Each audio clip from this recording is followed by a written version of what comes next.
Lucian, Homer, and Golden Aphrodite. The study of the reception of Aphrodite in Greek imperial prose literature has generally been restricted to the novel, Dowden 2010, 366, where the goddess naturally comes to the fore.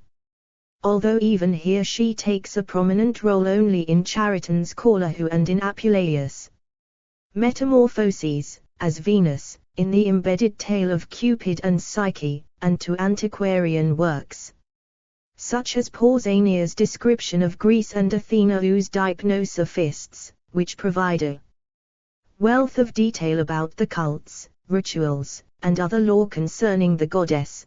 Pyron Delforge. 1994.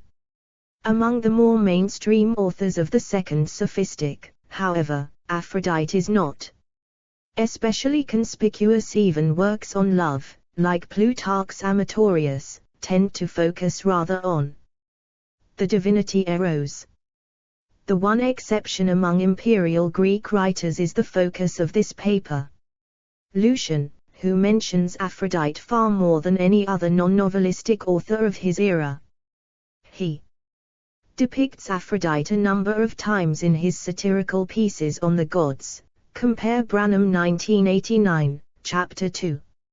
Lanza 2004, notably in his Dialogues of the Gods, 17, 19-21, 23, The Judgment of the Goddesses, and Zeus Rants, Euptrag, and Aphrodite is a primary reference point in his encomiastic dialogues Imagines and Pro Imaginibus.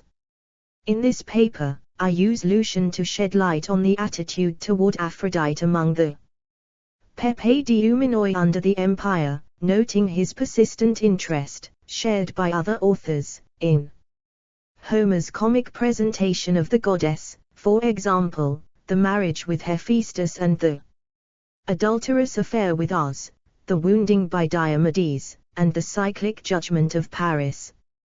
But Lucian's dialogues also include discussions of episodes, such as the encounter with Anchises, the abduction of Ganymede, and the immunity enjoyed by Athena and Artemis, that are treated in the Homeric Hymn to Aphrodite, a poem generally ignored in imperial prose literature. Finally, in the two dialogues devoted to praising Panthea, the consort of the Emperor Lucius Verus, Lucian invokes both Homer, repeatedly comparing her beauty to that of Homer's golden Aphrodite, and Praxiteles' famous statue of the goddess at Cnidus, Brett Sciama 1992, Cistero. 2009. I go over Lucian's arguments concerning beauty, artistic representation, and the divine in detail in order to demonstrate the importance of Aphrodite and her literary and sculptural portraits to Lucian's conception of art, and to better understand the spoofing of such pretensions in Zeus Rants, where he touches on similar themes. I conclude with a brief look at the Amores, falsely attributed to Lucian, on which, see recently Haynes 2013, to demonstrate how differently Aphrodite is treated by the author of that text. Bibliography. Branham, R.B. 1989, Unruly Eloquence. Lucian and the Comedy of Traditions. Harvard. Brett Sciama, G. 1992, Lucian's Dialoge. Ein Betragse. Literaturtheorie und Homerkritik RHM 135, 161-187. Dowden, K. 2010, The Gods in the Greek Novel in J. N. Bremer and A. Erskine, eds. The Gods of Ancient Greece. Identities and Transformations, 362-374. Edinburgh. Haynes, M. 2013, Framing a View of the Unviewable, Architecture, Aphrodite, and Erotic.